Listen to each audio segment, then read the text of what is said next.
Hi everyone, hope you are doing well from wherever you're watching this channel, depending on your time zone.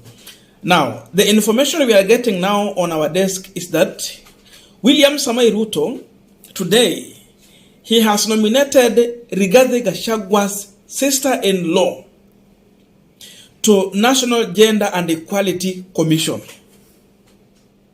William Ruto nominating a sister-in-law to his deputy to serve in a commission in this government.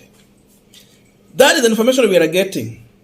And you see, even Wetangula, who was reading this name, he was afraid of reading the third name.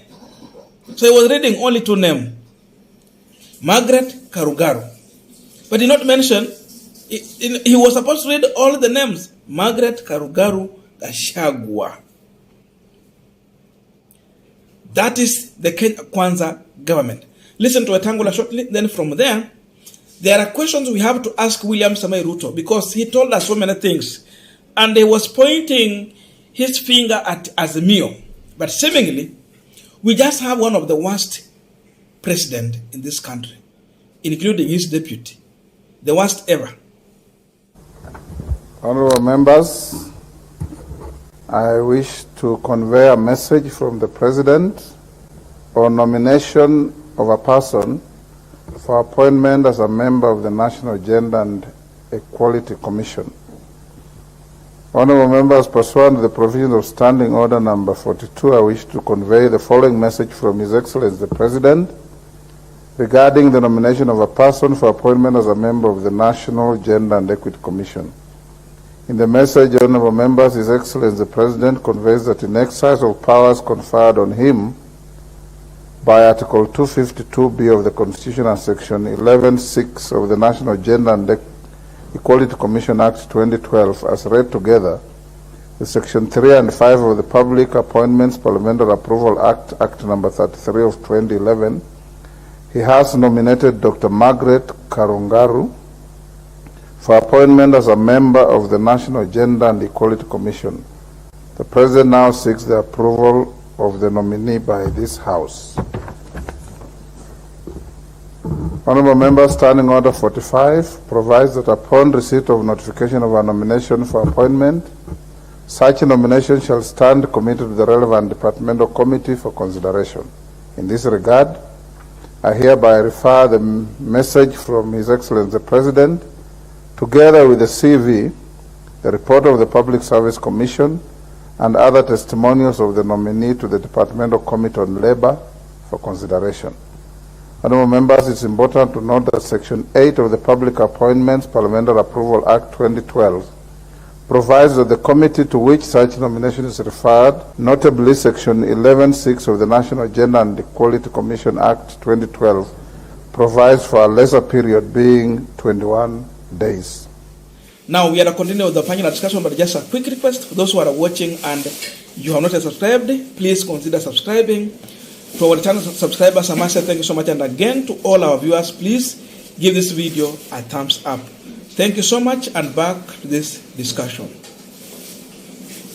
Now, William Ruto has let down the people he referred to as hustlers in this country. We are pointing finger at him because this is a man who was pointing his finger at Azimio la Umoja, saying that this is a coalition that is focusing on sharing positions. But for them in Kenya Kwanza, their position was that they want to work for the people and at least employ more people. The youth needed a job. So Ruto was promising that he's going to form a government of hustlers and to work for hustlers. But we are not seeing contrary to what they were telling us. If there is someone who has focused more on dishing out positions, then it is William Samoei Ruto. Gachagua said that they have no any interest in this government, so they are going to work for the government and work for the hustler. The question I'm asking on this punchline: when Ruto was presenting his nomination papers, he was accompanied by a boda, another person was a mamamboga. There was a grandmother a lady of age of a grandmother. Those are the two people who accompanied William Samuel Ruto. Where did he place these two people in his government? Now that he has the government, and these were the witnesses who were accompanying William Samuel Ruto. That means Ruto was just using these people for publicity. He wanted to look popular. PR exercise with zero plan to help these people.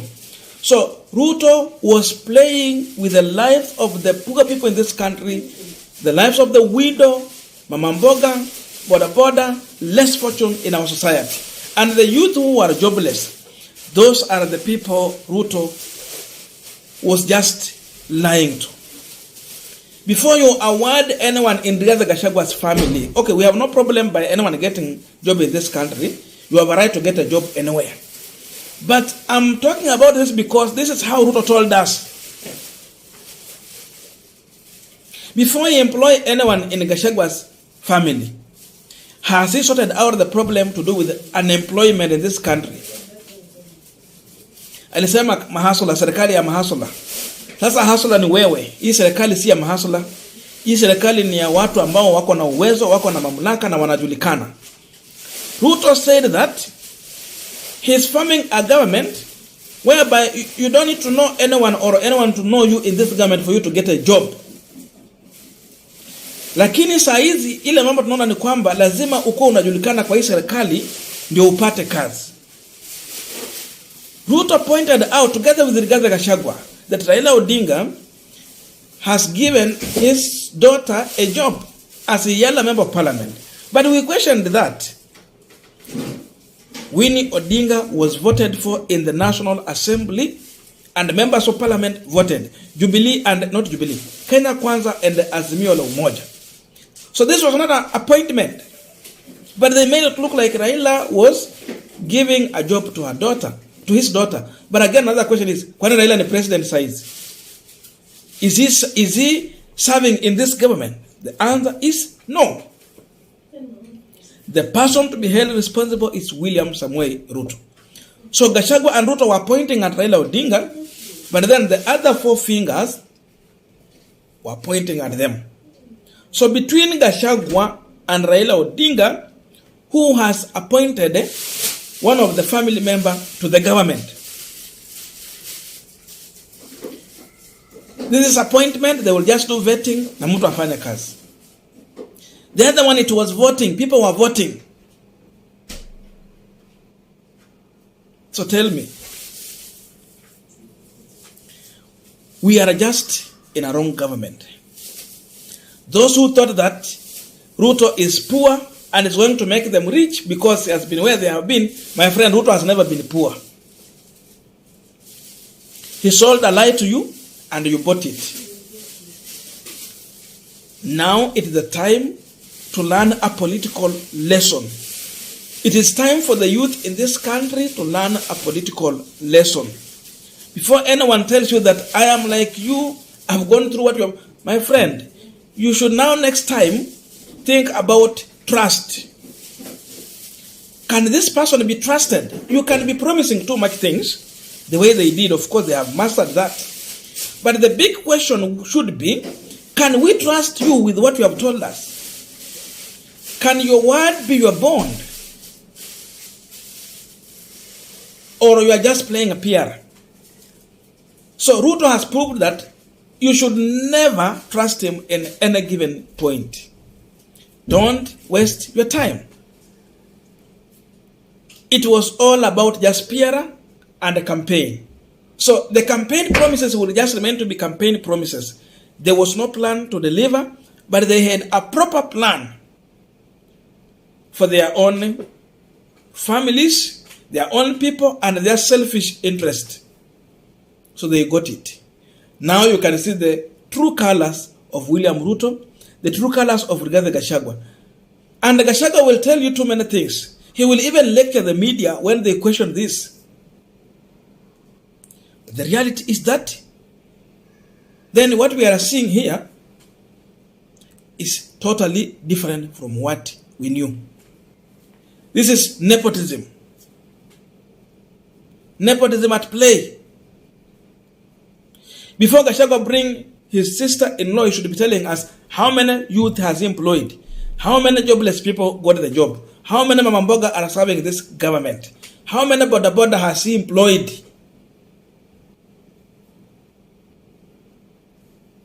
Then from there, we can understand.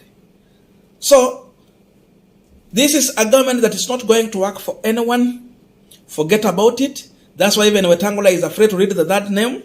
He's just reading 2 names. And it is going to go through. Because they will always have their way. Now you can see where you are and where this government is. We are too much far away from this government.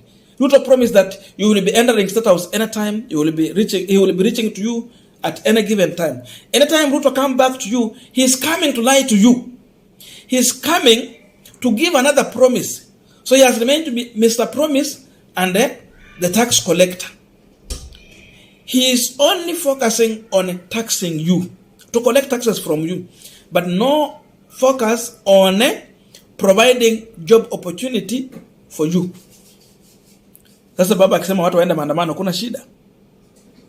The only language that might understand that we have jobless people here is through super massive mass action.